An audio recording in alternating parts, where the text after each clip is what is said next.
Nashik Pune railway प्रकल्पाच्या मूळ मार्गात ऐनवेळी झालेला बदल आणि त्यावरून संपूर्ण उत्तर महाराष्ट्रात पेटलेला जनसंघर्ष सध्या महाराष्ट्राचा सर्वात मोठा कळीचा मुद्दा बनलाय। एका बाजूला जीएमआरटी ही जगातली अत्यंत संवेदनशील खगोलशास्त्रीय दुर्बीण आणि देशाची वैज्ञानिक प्रतिष्ठा, तर दुसऱ्या बाजूला लाखो शेतकरी, उद्योजक, कामगार आणि विद्यार्थ्यांचा विकास। अशा पेचात हा रेल्वे मार्ग अडकलाय, पण अनेकांना या वादाचा नेमका विषय काय आहे हेच माहिती नाही। त्यामुळेच आपण आजच्या व्हिडिओत पुणे नाशिक रेल्वेचा हा A to Z वाद नेमका काय हेच अगदी साध्या आणि सोप्या शब्दात समजून घेणार आहोत। त्यामुळे व्हिडिओ शेवटपर्यंत नक्की बघा। नमस्कार, मी श्रद्धा आणि तुम्ही पाहताय TOD मराठी म्हणजेच टाइम्स ऑफ डेमोक्रेसी। मूळ रेल्वे मार्ग आणि प्रस्तावित बदल यावरून या वादाची ठिणगी पडली आहे। त्यामुळे सुरुवातीलाच आपण मूळ रेल्वे प्रकल्प काय होता ते समजून घेऊ। पुणे आणि नाशिक महाराष्ट्राच्या औद्योगिक आणि आर्थिक प्रगतीचे हे दोन मोठे खांब आहेत। पुणे हे देशाचा IT, ऑटोमोबाईल आणि शैक्षणिक हब आहे, तर नाशिक ही देशाची वाईन कॅपिटल, कृषी निर्यात आणि उत्पादन क्षेत्रात अग्रेसर आहे। पण ही दोन महत्त्वाची शेजारची शहरं आजही थेट रेल्वे मार्गाने जोडलेली नाहीत। आज रेल्वेने पुण्याहून नाशिकला जायचं असेल तर मनमाड किंवा कल्याण मार्गे मोठा वळसा घालावा लागतो, ज्याला तब्बल 5 ते 6 तास लागतात। याच पार्श्वभूमीवर 2018 मध्ये दोन्ही शहरांना थेट जोडणारा Pune Nashik semi high speed railway मार्ग प्रस्तावित करण्यात आला। 4 जून 2020 च्या महारेलच्या अधिकृत पत्रकानुसार रेल्वे मंत्रालयाने या प्रकल्पासाठी 16,039 कोटी रुपयांच्या अंदाजित खर्चाला मंजुरी दिली होती। हा मार्ग पूर्ण झाला असता तर प्रवासाचं अंतर अवघं 231 किलोमीटर राहिलं असतं आणि अवघ्या 2 तासातच नाशिक पुणे प्रवास पूर्ण होणार होता। चाकण, सिन्नर आणि मुळा प्रवरा औद्योगिक पट्ट्यातल्या शेतकरी, कामगार आणि IT कर्मचाऱ्यांसाठी ही रेल्वे म्हणजे अगदी एक वरदान ठरणार होती। पण विकासामध्ये विज्ञान आडवा आल्याचं सांगत रेल्वेने ही सरळ मार्गी रेल्वे पुन्हा वळसा घालून पुण्याहून नाशिकला नेण्याचा प्लॅन केला। त्यामुळे आता आपण खोडद दुर्बिणीचा नेमका अडथळा काय ते पाहूया। पुण्याच्या नारायणगाव जवळ खोडद इथं जायंट मीटर वेव्ह रेडिओ दुर्बीण कार्यरत आहे। टाटा मूलभूत संशोधन संस्थेच्या अंतर्गत कार्यरत असलेली ही वेधशाळा केवळ भारताचीच नाही तर जगातल्या खगोलशास्त्राचा मानबिंदू म्हणून ओळखली जाते। इथे 45 मीटर व्यासाचे तब्बल 30 महाकाय डिश अँटेना आहेत, जे जगभरातल्या अतिशय सूक्ष्म रेडिओ लहरी पकडून कृष्णविवर आणि दीर्घंकाचा अभ्यास करतात। द हिंदू वृत्तपत्राच्या 9 मार्च 2023 च्या एका बातमीनुसार प्रस्तावित थेट रेल्वे मार्ग या जीएमआरटी दुर्बिणीच्या अँटेनापासून अवघ्या 960 मीटर अंतरावरून जाणार होता। रेल्वे ज्या 25 kV ओव्हरहेड वीज वाहिन्यांवर धावते त्यातून आणि इंजिनच्या पेंटोग्राफ मधून प्रचंड प्रमाणात इलेक्ट्रोमॅग्नेटिक लहरी म्हणजेच विद्युत चुंबकीय हस्तक्षेप निर्माण होतो आणि त्याचमुळे शास्त्रज्ञांनी भीती व्यक्त केली की रेल्वेच्या या लहरींमुळे दुर्बिणीला अवकाशातून मिळणारे सूक्ष्म सिग्नल्स नष्ट होतील आणि खगोलीय निरीक्षणात गंभीर अडथळेही येतील। आणि यात सगळ्यांचा परिणाम म्हणून भारत सरकारच्या अणुऊर्जा विभागाने आणि विज्ञान तंत्रज्ञान मंत्रालयाने या मूळ संरेखनेला म्हणजेच नाशिक पुणे सरळ मार्गी रेल्वेला थेट विरोध केला। त्यामुळे रेल्वेने या मूळ मार्गातच मोठा फेरबदल केला। मग पुणे नाशिक रेल्वेचा नवीन मार्ग कुठून जातो? रेल्वे मंत्री अश्विनी वैष्णव यांनी पुण्यात एका सोहळ्यादरम्यान जाहीर केलं की सरळ मार्गी रेल्वे तांत्रिकदृष्ट्या व्यवहार्य नाही, त्यामुळे नवीन संरेखन मंजूर करण्यात आलं।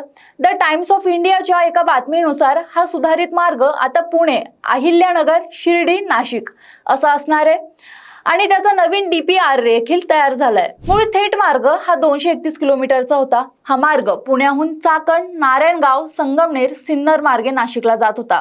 त्यामुळे या दोन महानगरातलं अंतर अवघ्या 2 तासांवर येणार होतं। पण सुधारित मार्ग थेट वळसा घालून 2 शहरांना जोडण्याचा निर्णय रेल्वेने घेतला। यात पुण्याहून जाणारी रेल्वे दौंड, अहिल्यानगर, शिर्डी मार्गे नाशिकला पोहोचणार आहे।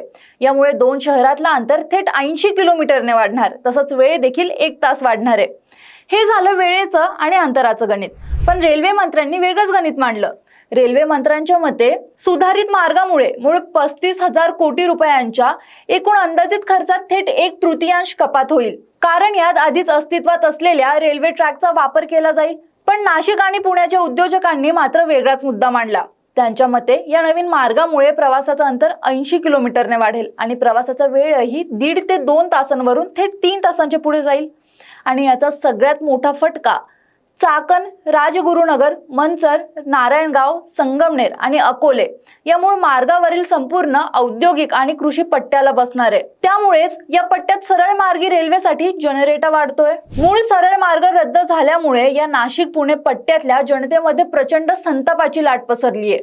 संगमनेरमध्ये काँग्रेसचे ज्येष्ठ नेते बाळासाहेब थोरात यांनी सरकारवर राजकीय हस्तक्षेपाचे गंभीर आरोप केलेत। थोरात यांच्या मते यापूर्वी मूळ प्रकल्पासाठी जवळपास 285 हेक्टर वरून अधिक जमिनीचं संपादन पूर्ण झालंय आणि शेतकऱ्यांना सुमारे 684 कोटी रुपयांहून अधिक मोबदला भेटलाय। भूसंपादनापासून ते स्टेशनच्या टेंडर पर्यंत काम झालेले असताना ऐनवेळी मार्ग बदलून जनतेच्या शेकडो कोटी रुपयांचा अपव्यय का केला गेला? लोकांचा राग इतका तीव्र आहे की नारायणगाव इथल्या बैठकीत स्थानिक उद्योजक अमित बेनके यांनी ठणकावून सांगितलं की जीएमआरटी प्रकल्पामुळेच रेल्वे होत नसेल तर आम्हाला खोडदचा हा प्रकल्पही नको, तो अन्यत्र हलवा। कारण या वैज्ञानिक प्रकल्पाने स्थानिक तरुणांना रोजगार किंवा प्रगतीची कोणतीही संधी दिली नाही आणि आता तो त्यांच्या भविष्यातल्या रेल्वेच्या मार्गात अडथळा बनतोय, अशी लोकांची संतप्त भावना आहे। त्यामुळेच आता यावरती तोडगा काढण्यासाठी राज्य सरकारने एक समिती नेमण्याचा निर्णय घेतला। पण समितीची स्थापना म्हणजे तोडगा की वेळ काढूपणा? या संपूर्ण तणावाच्या पार्श्वभूमीवर महाराष्ट्र सरकारने ज्येष्ठ अणुशास्त्रज्ञ डॉक्टर अनिल काकोडकर यांच्या नेतृत्वात 4 सदस्यीय उच्चस्तरीय तज्ञ समितीची स्थापना केली आहे। या समितीत रेल्वे बोर्डाचे विवेक गुप्ता आणि पुणे तसंच नाशिकच्या विभागीय आयुक्तांचा समावेश आहे। या समितीला खोडदच्या दुर्बिणीला धक्का न लावता आधुनिक अभियांत्रिकी तंत्रज्ञान, भुयारी बोगदे किंवा एलिव्हेटेड ट्रॅक्स वापरून मूळ थेट मार्ग कसा रोखता येईल याचा तांत्रिक अभ्यास करून 60 दिवसात अहवाल द्यायचा आहे। पण आंदोलकांना सरकारचं आश्वासन मान्य नाही। आंदोलकांचं नेतृत्व करणारे नाशिकचे खासदार राजाभाऊ वाजे आणि आमदार सत्यजित तांबे यांनी 3 मागण्या समोर ठेवल्या आहेत। पहिली मागणी, काकोडकर समितीला दिलेली 60 दिवसांची मुदत कोणत्याही परिस्थितीत वाढवू नका, 60 दिवसात अंतिम निर्णय द्या।